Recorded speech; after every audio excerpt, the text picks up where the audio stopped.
నిన్న వైఎస్ఆర్ నాయకులు కొంతమంది పార్టీ కార్యాలయంలో ఊరికి వాళ్ళు హార్టికల్చర్ హౌసింగ్ అవి ఇవి చెప్పినారు.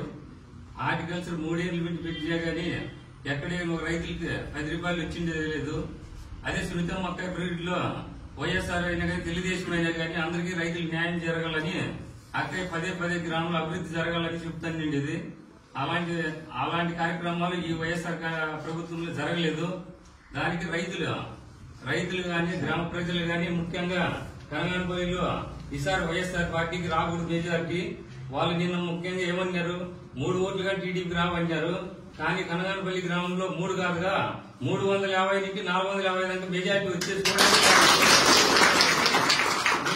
పదే చెప్తుంటే గ్రామ ప్రజలందరికీ వైఎస్ఆర్ నాయకులు మీరు పదే మాట్లాడుతున్నారు. ఇది పద్ధతి కాదు. అభివృద్ధి పీరియడ్ లో జరిగిందో తెలుగుదేశం హయాంలో జరిగిందా వైఎస్ఆర్ హయాంలో జరిగిందా మీరు గుర్తుంచుకోండి. అదే సునీతమ్మ అక్క అయినప్పుడు తెలుగుదేశం గవర్నమెంట్ లో వైఎస్ఆర్ నాయకులందరికీ మేము ఎంతమంది బిల్లులు చేసినామో మాకు తెలుస్తుంది. మీరు ఈ పీరియడ్ లో వచ్చిన వాళ్ళు ఎవరన్నా గానీ ఈ వైఎస్ఆర్ ప్రభుత్వంలో ఎక్కడన్నా బిల్లులు అయినాయో చూడండి. రైతులు ఎంతమంది బాధపడుతున్నారు. చెట్లు పెట్టుకుని 3 ఏళ్ళు పెట్టి బిల్లులు రాక దానికి అది మీరు ఆలోచన చేసుకోండి అని ముఖ్యంగా మనకి అంతే.